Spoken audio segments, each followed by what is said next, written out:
এই সূরা যারা তেলাওয়াত করবে তাদের কবরের আযাব হবে না।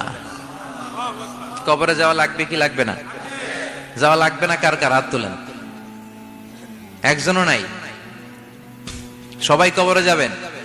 একদিন মাটির ভেতরে হবে ঘরে মন আমার, কেন বান্ধ দালান ঘর? প্রাণ পাখি উড়ে যাবে পিঞ্জর ছেড়ে, ধরা ধামে সবই রবে তুমি যাবে চলে। বন্ধু বান্ধব যত, মাতা পিতা দ্বারা সুত, সবই হবে তোমার পরে মন আমার, কেন বান্ধ দালান ঘর? একদিন মাটির ভেতরে হবে ঘরে মন আমার, কেন বান্ধ দালান ঘর? চিল্লায় বলেন ঠিক কিনা? যাওয়া লাগবে, কেউ বাঁচতে পারবে না। দাদা চলে গেল, বাবা চলে গেল, মামা চলে গেল, আমারও যাওয়া লাগবে। সেলিব্রিটি চাই, আরো সম্পদের পাহাড় চাই। ব্যস্ত, আমরা মহা ব্যস্ত। এত ব্যস্ততা কিসের? স্টপ, থামেন, অনেক হয়েছে, আন না, বসেন, একটু ভাবেন। দাদা চলে গেল, বাবা চলে গেল, মামা চলে গেল, আমাকেও চলে যেতে হবে। মাঝে মাঝে কবরস্থানে যাবেন, যে একটু দেখবেন এই কবরস্থানে শিশুরা শুয়ে আছে, কিশোররা শুয়ে আছে, আপনার মতো তাগড়া যুবকরা শুয়ে আছে, ওদেরও রক্ত গরম ছিল আপনার মতো। আজ ওরা নাই, সব শেষ। আপনাকেও যেতে হবে, এই কবরে আমাদেরকে যেতে হবেই। কবরের প্রশ্নের উত্তর দিতে হবে। চিল্লায় বলেন ঠিক কিনা? কবরে প্রথম প্রশ্ন করা হবে, মার রব্বুক, তোমার রবের নাম কি? আমাদের রব কে? ওমা দীনুক, তোমার ধর্মের নাম কি? আমাদের ধর্মের নাম কি? বিশ্ব নবীর চেহারা দেখিয়ে বলা হবে, এই লোকটাকে তুমি চিনো কিনা? চিনি না আমরা?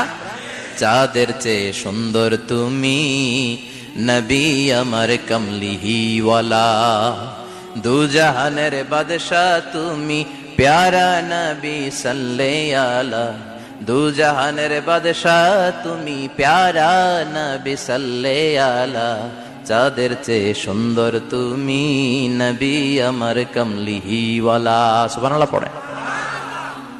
আমাদেরকে জিজ্ঞেস করা হবে, রব কে? বলবো আল্লাহ। ধর্ম কি? বলবো ইসলাম। এই লোকটারে চিনো নাকি? আমরা বলবো চিনি, আমাদের প্রাণের নবী মুহাম্মদ সাল্লাল্লাহু। তিনটা প্রশ্নের উত্তর করতে পারলে এডিশনাল আর একটা প্রশ্ন, ওমা ইলমুক। এই তিনটা প্রশ্নের উত্তর জানলা কেমনে? নকল করছো নাকি? বাংলাদেশে নকল আছে না নাই? কোথায় নকল করে? হ্যাঁ, কিছু লিজেন্ড আছে দেখি, একেবারে জামার ভিতরে নকল, টুপির ভিতরে নকল, স্কেলের ভিতরে নকল, মৌজার ভিতরেও নকল। আছে না নাই? কথা বলেন। ফেরেশতারা বলবে, তুমি তিনটা প্রশ্নের উত্তর করলে কি করে? আপনাকে বলতে হবে, আমি কোরআন থেকে শিখেছি, আমি হাদিস থেকে জেনেছি। চিল্লায় বলেন ঠিক কিনা? তখন ফেরেশতারা বলবে, আহলান ওয়া সাহলান, মারহাবান, কংগ্রাচুলেশন, তুমি উত্তর করতে পেরেছো। ইফসাহু লাহু কবরুহু ৭০ যিরান, আপনার কবরটারে ৭০ হাত লম্বা বানিয়ে দেয়া হবে। ইফতাহু লাহু বাবুন ইলাল জান্নাহ, জান্নাতের দিকে দরজা করে দেয়া হবে। ইউলবাসু মিন লিবাসিল জান্নাহ, জান্নাতের পোশাক পরিয়ে দেয়া হবে। আর বলা হবে, নাম কানাউমিল আরুস, বাসর রাতে কনেকে নিয়ে বর যেমনি শান্তির ঘুম, আরামের ঘুম দেয়, তুমিও ঘুম দাও, ঘুমাও। You should get some sleep now, you are very tired man, ঘুমাও, অনেক হয়েছে, ঘুমাও। তোমার এই ঘুম কেউ ভাঙাবে না, ইসরাফিলের সিঙ্গার ফুৎকার ছাড়া। আল্লাহ লম্বা ঘুম যেন দিতে পারি, তৌফিক দাও। আর যারা ইসলাম বিরোধী, কোরআন বিরোধী, বিশ্বনবী বিরোধী, তাদেরকেও প্রশ্ন করা হবে, তোর রব কে? মার রব্বুক, সে বলবে, লা আদরি, আমি কিছু জানি না, আমি মাফ চাই, দোয়াও চাই। কথা কন, জানি না, আমি কিছুই মনে করতে পারছি না, আমি কিছু জানি না, আমার ধর্ম নাই, কর্ম নাই, আমার ধর্ম যার যার, উৎসব সবার, আমার কোনো ধর্ম টর্ম নাই, আমার কোনো নামাজ রোজা নাই, আমার কোনো রব নাই। দ্বিতীয় প্রশ্ন, ওমা দীনুক, তোর ধর্মের নাম কি? সে বলবে, ধর্ম কি? আমি জানি না, আমি ধর্মরে গালি দিতাম, আমি দুনিয়া ইসলাম রে বাস দিতাম, আমি আলেম ওলামাদের বিরোধিতা করতাম, আর শাহবাগের মঞ্চে উঠে ভাষণ দিতাম। আছে না নাই? সব গুমর ফাঁস হয়ে যাবে। ইয়াউমুত তাকাবুন, এরপর বিশ্বনবীর চেহারা দেখিয়ে বলা হবে এই লোকটারা চিনো নাকি? সে বলবে চিনি না, তবে আমার বন্ধুরা তার বিরুদ্ধে ব্লগে লিখতো, আমিও ব্যাড ব্যাড কমেন্টস করে দিতাম, এই লোকটার বিরুদ্ধে আমি কার্টুন বানাতাম, এই বিশ্বনবীর বিরুদ্ধে আমি কথা বলতাম। চিল্লায় বলেন ঠিক কিনা? ফেরেশতারা বলবে লা দারাইতা ওয়ালা তালাইতা, তুই তো কিছুই পারলি না, তুই তো কপাল পোড়া। ফায়ুত্রাকু বিমাতারিকা মিন হাদিদ, লোহার হাতুড়ি দিয়ে পিটিয়ে ওর মাসেলগুলো থেতলে ফেলা হবে। ওয়ায়ুকালু লিল আরদি ইলতাইমি, কবরের দুই পাশের মাটিরে বলা হবে চাপ দে, এমন চাপ দিবে ফাতাখতালিফা আদলাউহু, ডান পাশের পাজরের হাড্ডি বাম দিকে ঢুকে যাবে, বাম পাশের পাজরের হাড্ডি ডান পাশে ঢুকে যাবে। কিয়ামত পর্যন্ত এই মারামারি চলবে। আল্লাহ এরকম ভয়ঙ্কর পরিস্থিতি থেকে আমাদেরকে বাঁচাও। ওই কবরের আযাব থেকে বাঁচার দরকার আছে না নাই? বিশ্বনবী বললেন যে ব্যক্তি রাত্রিবেলায় সূরাতুল মুলক তেলাওয়াত করবে তার কবরের আযাব হবে না। ইন্না হাযিহি সূরাতুন আযীমা মানিআতুন মিন আযাবিল কবর, এই সূরাটা এমন সূরা, সাধারণ কোন সূরা না। এই সূরাতুল মুলক যে রাত্রিবেলায় তেলাওয়াত করবে তার কবরের আযাব থেকে তারে বাঁচিয়ে দিবে কে? নাম্বার 1 ফজিলাত, স্ট্যাটাস, মনে থাকবে তো? 2 নাম্বার স্ট্যাটাস শাফাআত লি সাহিবিহা, এই সূরাটা এই সূরার তেলাওয়াতকারীর জন্য কিয়ামতের দিন সুপারিশ করবে। কোরআন সুপারিশ করবে, চারটেখানি কথা না। কোরআন যদি আপনার বিরুদ্ধে দাঁড়ায় আপনার জান্নাত ক্যান্সেল, আর কোরআন যদি আপনার ব্যাপারে আল্লাহর কাছে রেকমেন্ডেশন করে জান্নাত আপনার জন্য ওয়াজিব করে দিবে কে? এজন্য বিশ্বনবী বললেন শাফাআত লি সাহিবিহা, কিয়ামতের দিন তেলাওয়াতকারীর জন্য আল্লাহর কাছে সুপারিশ করবে। 2টা গেল। 3 নাম্বার বিশ্বনবী বললেন খাসামাত আন সাহিবিহা, এই সূরাটা কিয়ামতের দিন এই সূরার তেলাওয়াতকারীর পক্ষ নিয়ে আল্লাহর সাথে ঝগড়া করা শুরু করে দিবে, আল্লাহর সাথে ডিবেট করবে, ঝগড়া করবে, যতক্ষণ না হাত্তা আদখালাহুল্লাহুল জান্নাহ। হাদিসের টেক্সট হচ্ছে যে যতক্ষণ না আল্লাহ তাআলা তাকে জান্নাতে না ঢুকায় ততক্ষণ ওই সূরার তেলাওয়াতকারীর পক্ষ নিয়ে আল্লাহর সাথে বিতর্ক, ঝগড়া, তর্ক চলতেই থাকবে। সুবহানাল্লাহ, আরো আস্তে বলেন। আবার বিশ্বনবী বললেন মান ক্বারা বিহা ফি লাইলাতিন ফাকাদ আকসারা ওয়া আতওয়াবা, রাত্রিবেলা এই সূরাটা যে তেলাওয়াত করবে পুরো রাত্রিটারে বরকতময় করে দিবে কে? এজন্য বিশ্বনবী আবদার করে, আবেদন করে আমাদের কাছে বলে গিয়েছেন, আমি চাই আমার প্রতিটা উম্মতের হৃদয়ে এই সূরাটা গাঁথা থাক, আমি চাই আমার প্রতিটা উম্মতের সিনার ভিতরে এই সূরার 30টা আয়াত গ্রথিত করা থাক। সুবহানাল্লাহ পড়েন।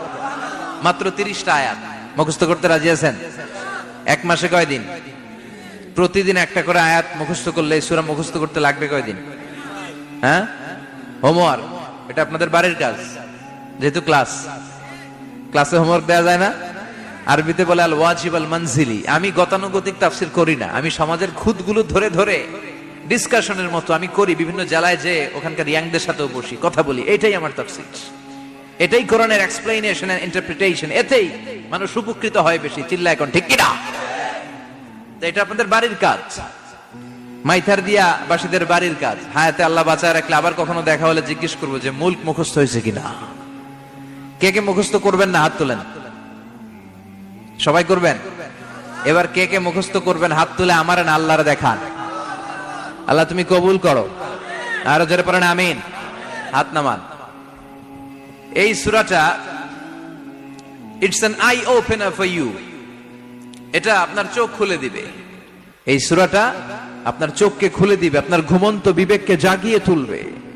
স্রষ্টার ব্যাপারে আপনার যদি কোনো সাসপিশন থাকে, সন্দেহ থাকে, এই সন্দেহের পাহাড়কে ভেঙে এই সূরা চুরমার করে দিবে। চিল্লায় বলেন সুবহানাল্লাহ। আল্লাহ ডেকে বলে গোলাম, কিছু কিছু নাস্তিক আছে আমারে খুঁজে পায় না, এরকম কপাল পোড়া নাদান নাস্তিক বাংলার জমিনেও আছে না নেই? এরা বলে আনসিন ইজ নাথিং, যেটা দেখা যায় না ওইটা মানি না, বলে না? Do you see the air in the atmosphere? বাতাসে, বায়ুমণ্ডলে যে বাতাস ঘুরে বেড়ায় এটাকে তুমি দেখো, তো মানো কেন? Why do you believe on that? Why do you believe on air? বাতাস বিশ্বাস করস কেন? কপাল পোড়া নাস্তিকরা বাতাস মানে না, কথা কন। Do you see the bad headache someone feel in his head and he is shouting? মাথার ব্যথায়, মাইগ্রেনের পেইনে যখন কেউ চিৎকার করে তার মাথার ব্যথা দেখা যায়। আমার এখন প্রচন্ড মাথা ব্যথা যদি হয়, আপনারা দেখতে পাচ্ছেন তো, নাস্তিকরা কি মাইগ্রেনের পেইন বিশ্বাস করে না? মাথা ব্যথা বিশ্বাস করে কি করে না? বাতাস বিশ্বাস করে কি করে না? কয় আনসিন ইজ নাথিং, যেটা দেখি না ওটা বিশ্বাস করি না, কপাল পোড়া। আল্লাহ ডেকে বলে, গোলাম আমার সৃষ্টির দিকে তাকা, আকাশের দিকে তাকা, বাতাসের দিকে তাকা, সাগরের দিকে তাকা। সাগরের মধ্যে আমি আল্লাহ আছি না নাই? বিশাল বড় বড় পাহাড়ের দিকে তাকা, ঝর্ণার দিকে তাকা, ঝর্ণার মধ্যে আমি আছি না নাই? ঝর্ণা ঝর্ণা ঝর্ণা রে, বলনা বলনা বলনা রে, কার বিরহে পাগল পাড়া তুই, কার মিলনে ফুল ফসলে ভরা রে তোর দুকুল বই, কার মিলনে ফুল ফসলে ভরা রে তোর দুকুল বই। ঝর্ণা ঝর্ণা ঝর্ণা রে, বলনা বলনা বলনা রে, কার বিরহে পাগল পাড়া তুই। সুবহানাল্লাহ পড়েন। ঝর্ণার দিকে তাকাও, সাগরের দিকে নজর করে দেখো, বিশাল পাহাড়ের দিকে নজর করে তাকাও, ওই পাহাড়ের মধ্যে আল্লাহরে খোঁজে বাবা, চিল্লায় বলেন ঠিক কিনা? ইমাম আবু হানিফার হাতে হাত রেখে শাহাদা বাক্য পাঠ করেছে। সুবহানাল্লাহ পড়েন। ঝিনুকের ভেতর লুকিয়ে থাকে যেমন মতি, ঝিনুকের ভেতর লুকিয়ে থাকে যেমন মতি, কালমা শাহাদাতে আছে আল্লাহর জ্যোতি, কালমা শাহাদাতে আছে আল্লাহর জ্যোতি। সুবহানাল্লাহ পড়েন। এই জ্যোতি যার হৃদয়ে একবার টাচ করে তার জন্য জান্নাতকে খুলে দেয় কে? এজন্য এই সূরা পড়লে নাস্তিকরা নাস্তিক থাকবে না। নাস্তিকদের জন্য এখানে আল্লাহ মেডিসিন দিয়েছেন, কিছু ডোজ দিয়েছেন। আলহামদুলিল্লাহ পড়েন। এই সূরা থেকে আমরা কিছু সময় কথা শুনবো, শুনতে রাজি আছেন তো? সূরার নাম চিল্লায় বলেন কি নাম? মুলক। মুলক মানে কি? মুলক মানে রাজত্ব, মুলক মানে ক্ষমতা, মুলক মানে পাওয়ার, মুলক মানে কিংডম, মুলক মানে সভরেইনটি। সুবহানাল্লাহ পড়েন। রব্বুল আলামিন বলেন, তাবারাকাল্লাযী বিয়াদিহিল মুলকু ওয়া হুয়া আলা কুল্লি শাইইন কাদির। সুমহান সেই সত্তা যার হাতে ক্ষমতা আর তিনি সব বিষয়ে ক্ষমতাশীল। সুবহানাল্লাহ। তাবারাকাল্লাযী বিয়াদিহিল মুলক, মহামহিম সে সত্তা, সুমহান সে সত্তা, বিয়াদিহিল মুলকু, যার হাতে ক্ষমতা। ক্ষমতা কার হাতে? চিৎকার করে বলতে হবে, কার হাতে? নাকি আমাদের হাতে? না সরকারের হাতে, পুলিশের হাতে, র্যাবের হাতে, মাশরাফির হাতে, হিরো আলমের হাতে? ক্ষমতা কার হাতে? ক্ষমতা শুধুমাত্র একজনের হাতে। চিল্লায় বলেন তিনি কে? আল্লাহর হাতে ক্ষমতা, আর তিনি হচ্ছেন সকল ক্ষমতার উৎস, centre of the all powers. সব ক্ষমতার উৎস কে? নাকি জনগণ? আমরা কিন্তু এটাই শিখি, এদেশে আমাদেরকে রাষ্ট্রীয় ভাবে শিখানো হয়, এটা রাষ্ট্রীয় কুফরি। সকল ক্ষমতার উৎস জনগণ নয়, সকল ক্ষমতার উৎস কে?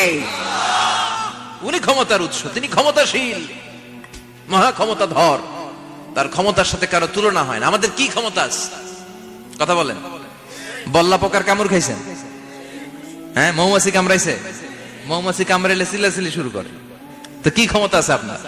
বল্লা কামড় মেয়েরা দেয় দৌড়, ওটা ধরে যে মার মইটাও পারি না। কুত্তায় কামড়াইলে আমরা কুত্তারে কামড়াইতেও পারি না।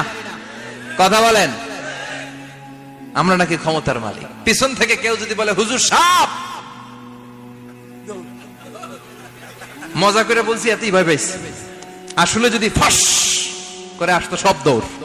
স্লোগান দেওয়ার বেলায় লিল্লাহে তাকবীর, আল্লাহু আকবার, আমার ভাই তোমার ভাই, কাপায় ফেলামো নামায় ফেলামো। কথা বলেন। আর যদি পেছন থেকে কেউ আওয়াজ করে বলে সাপ, দৌড়। আপনারা কি দৌড় দিবেন? আমরা এদিক দিয়ে দৌড় দিব। কথা কন। চাচা আপন প্রাণ জীবন বাঁচানোর জন্য ভয়ে পাগল। সাপ লাগবে না, ভাও ব্যাং চিনেন? মাইথার দিয়ে নাই বোধহয়। আছে আছে। কি করে? খালি লাফায়। 10টা ভাও ব্যাং যদি ছেড়ে দেওয়া হয় স্টেজে 2টা আর বাকি 8টা এদিকে, ভাও ব্যাং আর কি লাভ দিবে? এরসে লাফালাফি শুরু করবো আমরা। কথা বলেন। আর আমরা দাবি করি আমরা ক্ষমতার উৎস। কোন ক্ষমতা নাই। একবার ডায়রিয়া হলে 3 বার টয়লেটে গেলে আর চেহারার দিকে তাকানো জানা, কারে মাফ করে দে, আই মরে যাইও, আই হাইতান ন, আছে না নাই? তো পারবেন না কেন? আপনি না ক্ষমতার উৎস, আপনি না ক্ষমতার উৎস। আরে আপনার তো কোনোই ক্ষমতা নাই। খুলিকাল ইনসানু দাঈফা, মানুষকে দুর্বল থেকে দুর্বল করে তৈরি করেছে কে? এজন্য রব্বুল আলামিন বলেন তাবারাকাল্লাযী বিয়াদিহিল মুলকু ওয়া হুয়া আলা কুল্লি শাইইন কাদির। সুমহান সেই সত্তা যার হাতে ক্ষমতা। চিল্লায় বলেন ক্ষমতা কার হাতে? আমাদের হাতে কোনো ক্ষমতা নাই। আমরা হলাম দুর্বল। আমরা কি? দুর্বলের ঘরের দুর্বল। আমরা যখন জন্মেছিলাম দুর্বল। আমার ছোট্ট একটা মেয়ে আছে, আমি অবাক হয়ে থাকি যে আমিও তাইলে ছোটবেলায় এরকম ছিলাম, না খাওয়ালে খেতে পারে না, পেশাব পায়খানা করে, ঘর নষ্ট করে, বমি করে, দাঁড়াতে পারে না, শুইতে পারে না, লালা পড়তে থাকে, ক্লিন করতে হয়, সব সময় তাকে আল্লাহর আদেশে দেহে ঢুকে, আল্লাহর আদেশে বের হয়ে যায়, ঠিক কিনা? এই যে ছোট্ট বাচ্চাটার দেহের ভিতরে যে রুহু ঢুকলো, কে দিল? 120 দিনের আগে মানব শিশুর দেহের ভিতরে কিন্তু রুহের ফুৎকার হয় না। সহিহ বুখারীর বর্ণনা 40 40 40 340 কত কথা বলেন? প্রথম 40 থাকে নুতফা, তারপরের 40 হয় আলাকা, তারপরের 40 হয় মুদগা, sperm drop, blood clot and then the little flesh. ছোট্ট নাপাক পানি ছিলাম, শুক্রাণু ছিলাম। আমরা কি ছিলাম? শুক্রও ছিলাম না, শুক্রাণু, শুক্রের অণু। এক ফোঁটা শুক্রের মধ্যে 20 কোটি অণু থাকে। ওই 20 কোটির একটা ছিলাম আমি আর আপনি। সুবহানাল্লাহ বাড়িতে গিয়ে বলেন। ডিম্ব আমরা ছিলাম না, আমরা ছিলাম ডিম্বাণু। ডিম্বের এই ডিম্বাণু আর শুক্রাণু দুইটা মিলে আল্লাহ আমাদেরকে বানায় ফেললেন জাইগট। সেখান থেকে এমব্রয়ো, তারপরে আস্তে আস্তে ইনিশিয়াল স্টেজ গুলো শেষে একটার পর একটা স্টেজ পার করে তিনি আমাদেরকে বানালেন আলাকা। সেখান থেকে মুদগা, আমাদের দেহের ভেতরে তিনি স্কেলিটন ভরে দিলেন, কঙ্কাল, মাথার স্কাল দিলেন, খুলি দিলেন, নাক কান গলা দিলেন, আমার রেসপিরেটরি সিস্টেম চালু করে দিলেন। কত ছোট ছিলাম আমি, ক্ষুদ্র ছিলাম আমি। ফালয়ানজুরিল ইনসানু মিম্মা খুলিকা, খুলিকা মিম্মা ইন দাফিক। মানুষের উচিত তার সৃষ্টি প্রক্রিয়ার দিকে নজর করে তাকানো। বাবার পিঠ থেকে সবেগে নির্গত হওয়া পানি দিয়ে মায়ের পেটে তোমারে ঢুকায় দিল কে? নাপাক পানি থেকে ছোট্ট ব্যাঙ্গাচির মতো ছিলাম, জোকের মতো মায়ের জরায়ুর দেয়ালে লেগেছিলাম। সেখান থেকে বড় করতে করতে আমার রেসপিরেটরি সিস্টেম, আমার হেয়ারিং সিস্টেম, আমার সব সিস্টেম গুলো তিনি আমার দেহের ভিতরে সেট করে দিল। চিল্লায় কোন সুবহানাল্লাহ। 120 দিনের সার্টেন পিরিয়ড শেষে তিনি দেহের ভিতরে রুহের ফুৎকার দিলেন। দেয়া মাত্রই আমার রুহুতে ধপ ধপ ধপ শুরু হয়ে গেছে। ওই যে ধপ ধপ শুরু হয়েছে, আজও থামে নাই। এই ধপ ধপ থামলে বাঁচবেন, দম ফুরাইলে আমরা ঠুস হয়ে যাবো, ঠিক কিনা? হায় রে মানুষ রঙিন ফানুষ, দম ফুরাইলে তবু তো ভাই কারোরই নাই একটুখানি। হায় রে মানুষ রঙিন ফানুষ, রঙিন ফানুষ, হায় রে মানুষ। সুবহানাল্লাহ বলেন। সে আল্লাহ বললেন, গোলাম, জীবন আর মরণের মাঝখানে আমি তৈরি করেছি রুহু। পৃথিবীর বিজ্ঞানীরা সব বানাতে পারে, কম্পিউটার বানাতে পারে, প্লেন বানাতে পারে, হেলিকপ্টার বানাতে পারে, রকেট বানাতে পারে, কিন্তু গোটা বিশ্বের সব বিজ্ঞানীরা মিলে কি রুহু বানাতে পারে নাকি? কথা বলেন। গত বছর সোফিয়া নামে একটা রোবট আসছিল না? কথা কন। ওটা মাথা উঁচু করে নিচু করে কথা বলতে চায়, মানুষের মতো হতে চায়। আসলে কি মানুষ? ওটার মধ্যে কি রুহু আছে? রুহু বানাইতে পারবে কেউ? এই রুহু নিয়ে যে কত গবেষণা, মুমূর্ষ রোগীদের উপর গবেষণা চালিয়েছে অনেক।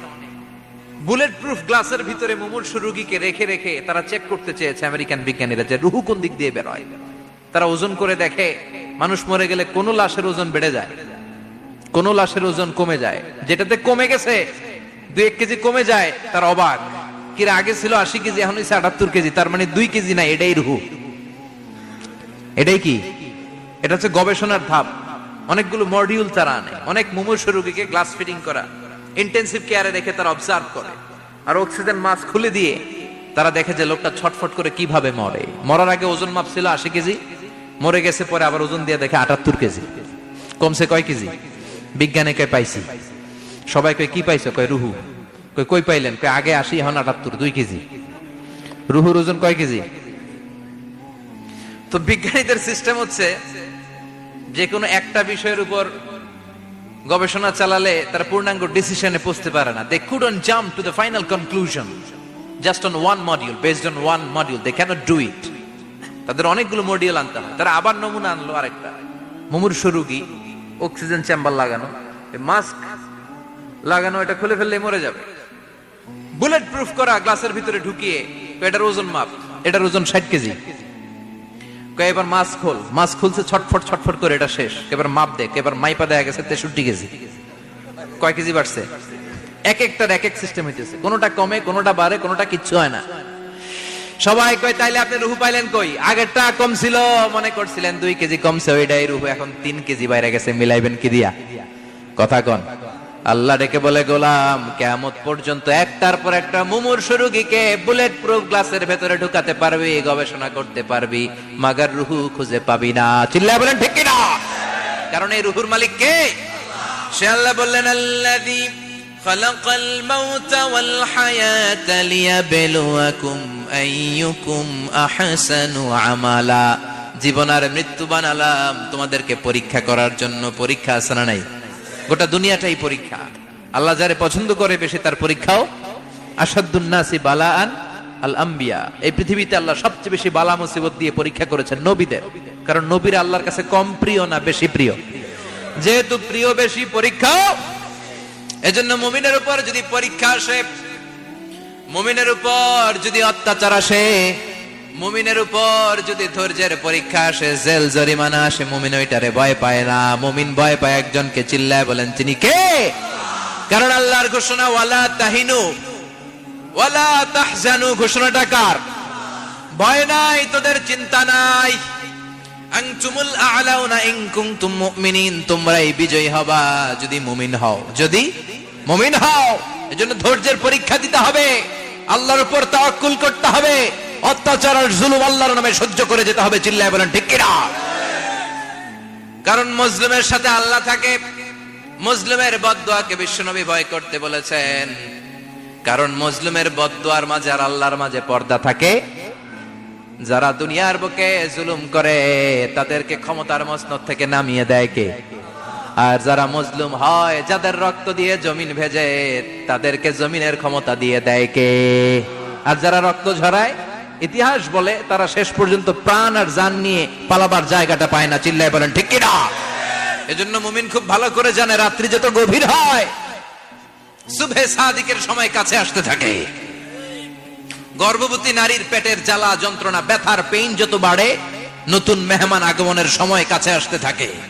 তেমনি ইসলামের পক্ষের শক্তির উপর যদি অত্যাচার, অনাচার, স্টিম রোলার বেড়ে যায়, এটা প্রমাণ করে ইসলামের বিজয়ের সময় কাছে আসতে শুরু করেছে। চিল্লায় বলো ঠিক কিনা? এজন্য রাব্বুল আলামিন ডেকে বলেন, গোলাম লিয়াবলুয়াকুম আইয়ুকুম আহসানু আমালা। কে ভালো আমল করো, কে খারাপ আমল করো, এজন্য আমি জীবন মরণ তৈরি করেছি। চিল্লায় কোন ঠিক কিনা? এরপর আল্লাহ বললেন, ওয়ালাকাদ যায়্যানাস সামাআদ দুনিয়া বিমাসাবিহা ওয়া জাআলনাহা রুজুমান লিশ-শায়াতিন। সুবহানাল্লাহ বলেন। ওয়ালাকাদ যায়্যানাস সামাআদ দুনিয়া। মাইকম্যান কোথায়? সাউন্ডটা বাড়াও। এত দুর্বল কেন তোমার সাউন্ড? মনে হচ্ছে আমি মাইক ছাড়া কথা বলছি। সাউন্ডটাকে স্ট্রং করো। ওয়ালাকাদ যায়্যানাস সামাআদ দুনিয়া। I have beautified the closer sky with candles, with light and stars. আল্লাহ বললেন, আমি দুনিয়ার আকাশকে তারা দিয়ে সুশোভিত করেছি। আকাশে তারা আছে না নাই? এগুলো এমনি এমনি হয়েছে না? তৈরি করছে কে? বিশ্বাস হয়? কোন সন্দেহ আছে? এখন তো লাইটিং ফাইটিং এর যুগে তারার যে কি সৌন্দর্য আমরা বুঝি না। আমরা যখন ছোটবেলা গ্রামে যেতাম, রাতের বেলা তারার মেলা, কি সুন্দর, একটার চেয়ে একটা সুন্দর। শুকতারা, ধ্রুব তারা, সপ্তর্ষি মণ্ডল, 7টা তারার একটা চেইন আছে, চেনেন এগুলো? কি সুন্দর তারা! এগুলো তৈরি করে রেখেছে কে? প্রথম আকাশের মহাশূন্যকে আল্লাহ এই তারকা দিয়ে বিউটিফাই করেছেন। It's a candle. আল্লাহ সাজিয়ে রেখেছেন। আমরা খালি চোখে যেটা দেখি, এটা কিন্তু আকাশ না, এটা প্রথম আকাশ নয়। প্রথম আকাশ যে কত দূরে আমেরিকার নাসার বিজ্ঞানীরাও জানে না। খালি চোখে আমরা যা দেখি, এটা প্রথম আকাশের মহাশূন্য। এর অনেক অনেক অনেক উপরে প্রথম আকাশ। এরপরে দ্বিতীয় আকাশের মহাশূন্যের স্তর শুরু, এরপরে দ্বিতীয় আকাশ, তারপরে তৃতীয় আকাশের মহাশূন্যের স্তর শুরু, তারপরে তৃতীয় আকাশ। একটার চেয়ে আরেকটা বড়। প্রথম আকাশের চেয়ে দ্বিতীয় আকাশ কত বড় বলি? আপনার হাতের আংটিটা যদি সাহারা মরুভূমিতে আপনি ছুঁড়ে ফেলে দেন, পুরো মরুভূমির তুলনায় আংটি যত ছোট, আল্লাহর দ্বিতীয় আসমানের তুলনায় আল্লাহর প্রথম আসমানটা ঠিক তত ছোট। একটার চেয়ে একটা বড়, একটার চেয়ে একটা বড়। এই সূর্য দেখে আমরা অবাক হয়ে যাই। 9,30,00,000 মাইল দূরে, এই পৃথিবীর চেয়ে 13 লক্ষ গুণ বড়। এটার সানশাইন, আলো আসতে পৃথিবীতে 8 মিনিট 18 সেকেন্ড লেগে যায়। আমরা মনে করছি সূর্যই বড়। আমরা বসে আছি মাইথার দিয়াতে, তাই না? এই জায়গাটার নাম কি? মাইথার দিয়া কি খালি এতটুকু প্যান্ডেলের সমান? কত বড় মাইথার দিয়া! এই পুরো মাইথার দিয়া কোন থানায় পড়ছে? দাউদকান্দি। দাউদকান্দি হচ্ছে কুমিল্লার 16টা থানার একটা, ঠিক কিনা? 16 থানা মিলে কুমিল্লার একটা জেলা। এরকম কয়টা জেলা আছে? 64 জেলা। এই 64 জেলা মিলে আমাদের সুজলা সুফলা শস্য শ্যামলা ডিজিটাল বাংলাদেশ। কথা কন। আর বাংলাদেশ হচ্ছে পৃথিবীর সবচাইতে বড় দেশ। হ্যাঁ, 64 জেলা, এরপরে ছোট। যাদের অ্যাটলাস ম্যাপ নিয়ে যাদের ধারণা আছে তারা দেখবেন বাংলাদেশ এই শব্দটা লেখার জায়গাও আমরা পাই না। মানচিত্রে বাংলাদেশ শব্দটা লেখার জায়গা পায় না। বিআরএ উঠে যায় ইন্ডিয়ার উপর, আর ডিএসএইচ উঠে যায় আবার ইন্ডিয়ার উপর। মাঝখানের দুইটা অক্ষর বাংলাদেশের উপরে পড়ে। চিল্লায় বলেন ঠিক কিনা? কত ছোট দেশ। পাশের ইন্ডিয়া 20-25 গুণ বড়। ইউরোপ আমেরিকার অনেক দেশ আছে, আমেরিকায় বাংলাদেশের চেয়ে শতগুণ বড়। কানাডা কয়েকশো গুণ বড়, রাশিয়া কয়েকশো গুণ বড়। এরকম প্রায় 200 দেশ নিয়ে পৃথিবীর স্থলভাগ, আর 70% হচ্ছে শুধু পানি। এই সব মিলে আমাদের এই পৃথিবী। আর এত বড় পৃথিবীর চেয়েও নাকি সূর্য 13 লক্ষ গুণ বড়। তার মানে সূর্যই বড় না, সূর্যের চেয়ে অনেক বড় তারা আছে। সূর্যের পরে পৃথিবীর সবচেয়ে কাছের যে তারা বা স্টার, ওটার নাম হচ্ছে প্রক্সিমা সেন্ট্রাই। নাম কি? প্রক্সিমা সেন্ট্রাই। এরপরে আলফা সেন্ট্রাই এ, আলফা সেন্ট্রাই বি, ইটা ক্যারিনা, বেটেলজিউস, এরকম একটার পর একটা তারা। যেই সূর্য পৃথিবীর চেয়ে 13 লক্ষ গুণ বড়, বেটেলজিউস নামে একটা তারা আছে, ওটা সূর্যের চেয়ে 33 কোটি গুণ বড়।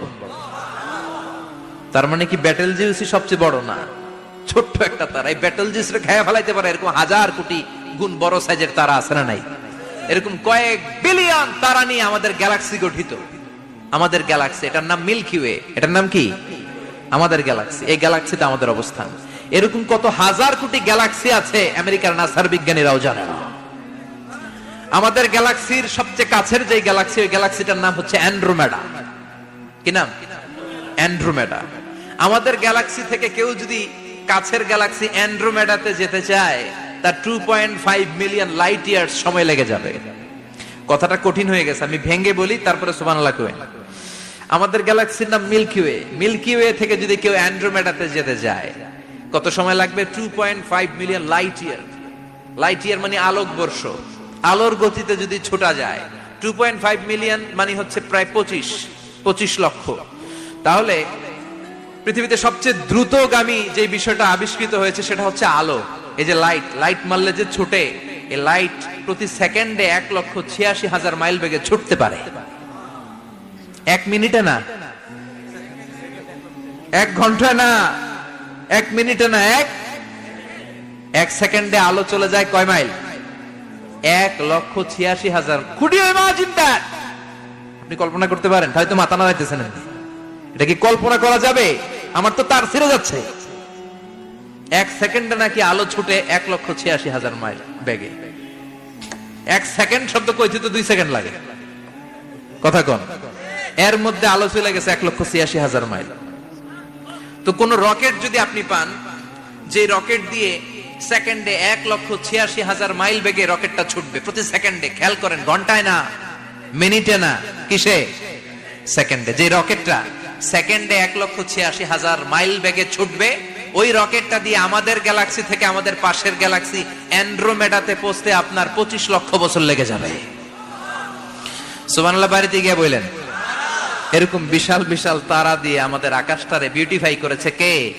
এজন্য আল্লাহ বললেন, ওয়ালাকাদ যায়্যানাস সামাআদ দুনিয়া বিমাসাবিহা ওয়া জাআলনাহা রুজুমান লিশ-শায়াতিন। আমি এই দুনিয়ার আকাশটারে সুন্দর সুন্দর তারকারাজি লাইটের মতো সেটিং করে সুশোভিত করেছি। আবার এই তারকা দিয়ে আমি শয়তানদেরকে প্রহারও করেছি। সুবহানাল্লাহ। শয়তানদেরকে আল্লাহ তারা মেরে আঘাত করে। সুবহানাল্লাহ বলেন।